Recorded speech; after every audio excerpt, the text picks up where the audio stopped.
that way? Sure. And then I'll scooch back. Okay. Hi, I'm Allie Gramp, and my major is integrated marketing and communication. I am here with Professor George Drucker. I initially chose him because he helped me a lot with a project I was doing on Chipotle. And then talking to him, he's from Chicago, and I'm from Iowa, so we're both from the Midwest, which is kind of fun and interesting. Okay, so the first question is, what brought you to Pepperdine? Well, first of all, you should know my class tonight, after my guest speaker, is going to talk about internal communications. I'm doing a presentation on integrated marketing. Oh, that's integrated perfect. Communications. A case study that I actually worked on at Empire Blue Cross out of New York, where they wanted our agency, the agency I was chief marketing officer at, to handle the advertising, the promotion, the events, the PR, the whole 9 yards. So it was totally integrated. Oh, that's crazy. Yeah, if you classes from 6 to 9. So then is the idea of integrated marketing, is that kind of a new idea that you've seen? No, it's not a new idea, but what's happened in the last few years is a lot of marketing people realized that they have an ad agency doing one thing, a promotion agency doing another, and a PR firm doing the third, and direct marketing doing a fourth, and technology, digital, social doing the fifth. It was disparate. Yeah. There's an old saying in math that the whole is equal to the sum of the parts from geometry. And the reality is, in marketing, the whole, if it works together, is greater than the sum of the parts. So integrated marketing, I mean, a few years ago, I was really a champion of it, and I thought there was, I started to see actually companies, corporations, brands, hiring directors of integrated marketing, which was a whole new thing. Yeah. I thought, this is fabulous. But it seems, to have cooled a little bit. Yeah, because it's still just everything Well, together. in theory, it's a great idea. I mean, it makes everything work together, and the message gets louder that way. Yeah. So. Oh, okay. So anyway, sorry. That brought me to Pepperdine? Yes. Well, I'll tell you, I have a story called the Holmes Effect. Okay. There's a trade publication in the PR business called the Holmes Report. Paul Holmes is a longtime friend of mine, and he created an awards program several years ago that's gone wild. It's just wildly successful. He does it in Europe now, he does it in the US, and this awards program is called the Sabre Awards. Okay. And he literally gets hundreds, if not thousands, of entries now. He has an annual awards dinner where the awards are given out. Over 1,000 people attended in New York. It's humongous. Yeah. It's gotten so popular and it's been so successful that he used to have this monthly and weekly newsletter that he did as a PR trade media thing.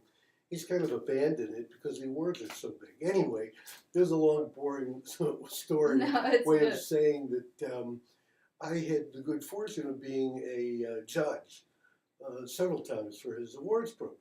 Okay. And the last one I did was about 3 years ago, maybe a little longer. And it was in consumer marketing promotional ideas. And that's kind of my sweet spot. I've done kind of the full spectrum of communication stuff, variety of practices, because I was the general manager of Edelman in New York and Los Angeles and deputy manager in Chicago. So I had to do things across a broader spectrum than just consumer marketing. But that's really my favorite, my sweet spot. So I was a judge in that category. We probably had 70 entries, 80 entries. And it's fairly expensive to enter. Yeah. It's like $500 or $200, I can't remember. And I read through all the entries and I was weaned at Edelman in creativity. Okay. Creativity can make a difference in everything we do. And more important than ever in a world that's so cluttered with media. I mean, you're bombarded more today in one day than your grandparents were in their lifetime. Yeah. With messages, you name it. So, you have to really cut through the clutter. So as I went through the entries, I just wasn't very impressed with them. Yeah. Kind of arrogant, I guess. But, no, it's good. But I've spent a career, doing this. So before we started the judging, there were 4 judges, and Paul Holmes was coordinating the judging. It's his awards program. I said, Paul, I'm going to do something terrible here, and I'm going to bias the judging before we even start. I said, most of these entries they just don't have any creativity to them. They're very pro forma, Mhm. very cookie cutter, and then we did a YouTube video, we did 6 tweets on Twitter, and there just isn't a lot of creativity. And it really bugs me because creativity is really important. Yeah. And he said, you're right. He said, I wish you could see some of the entries we get in the UK, Mhm. in London and Britain. They're so edgy. But Yeah. here, everyone kind of plays it safer. So the reason I'm telling you this whole boring thing is I said to myself after the judging, I really would like to work with young people Yeah. at the college level and get them inculcated in how important creativity is, in what you're doing, whether it's an email or whether it's a PR campaign or a theme or whatever. Creativity can make a huge difference, particularly today where everyone wants to be heard. Mhm. So about 2 years ago, I just sent out. I'm still a working PR bloke in the business communications. I sent out maybe half a dozen emails to various schools, and I got a phone call from Dr. Waters, who's the head of of our communications program here at Pepperdine. And he said, we saw your email and your resume, and it's very interesting. Yeah. I've been in the business for like 2 million years. I was at Edelman for 25 years, biggest agency in the world. Yeah. At Burson Marsteller, I was a partner in the PR subsidiary of a very good ad agency. So I've worked on the advertising side and integration. So Dr. Waters said, we'd like to meet you, and I'd like you to meet the person who heads our graduate program, Dr. Denise Ferguson. So I said, fine. So I came in, and we met, and we gabbed. Yeah. And they said, give us a minute. And they called me back and said, we want to offer you the job. Wow. And I thought to myself, be careful what you wish for, because now I have to, if I'm going to take it, I'm actually going to have to, do all this work in it. Yeah. So I said, can I have a couple days to think about it? So they said, of course, but we need to act fairly quickly because they had an opening in the PR 505 class. So after like a day of thinking about it, I thought, that's what I really wanted to do. I wanted to have an impact on young people as they go into this profession, this career. So I told them yes. And from my first hand, I just love it. What it's given me is a real new perspective and new respect for teaching. Oh. I mean, I had no idea when I had to fill out. They of course gave me a syllabus to look at from the previous professor, who had taught this for a couple of years and several semesters. And my take, he had a very different orientation than I did. And my take was I wanted to address it differently. And I told Dr. Ferguson and Dr. Waters what I thought I'd like to do, which had to do with my kind of having a very broad perspective on the practices within communications. Because, as a discipline, public relations communications has gone through the roof. There are just so many different practices. Consumer marketing, integrated marketing, sports marketing, entertainment, crisis management, investor relations, environmental, you name it, healthcare. It's just unbelievable.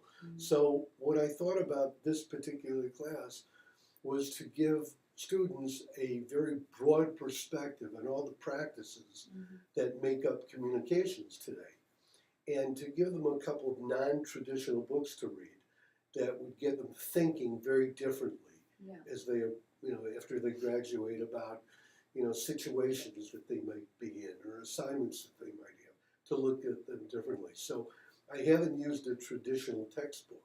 Wow. I speak from lectures. I bring in a lot of guest speakers, which I think the kids really love, because they love to hear the practical experience of real world people. So like tonight's guest lecturer was the director of internal communications for Toyota USA. Yeah.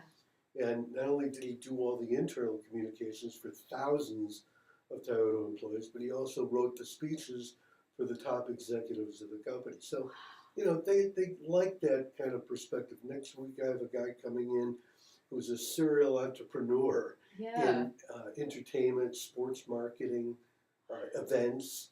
He just, on Super Bowl Sunday, he was running an event in Las Vegas, a 10K run and a 5K run in downtown Las Vegas, and he owns it. So he coordinated it, sold sponsorships, the whole thing. So he's coming in to speak. So I try and bring in a lot of different people. So that's a long, boring way No, it was of awesome. telling you how I got to Pepperdine. So just from hearing you talk, have you, within communications, do you think most people in the communications profession are always going to be doing different things, even if they try to narrow it? Yeah, to I think PR?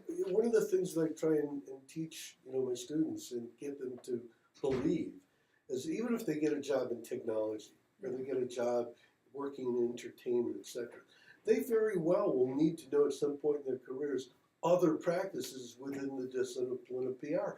Their boss could say to them, "We have a crisis. What do you know about crisis communications?" You don't want to say nothing. Yeah. Or the boss might come in and say, "Listen, even though it's technology or whatever, our CEO is going to Atlanta tomorrow.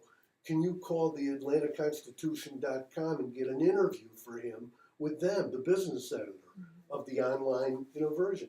You better know how to do it." Yeah. And so what I've tried to demonstrate is how often this cross-pollination between practices and communications you're called upon to know them.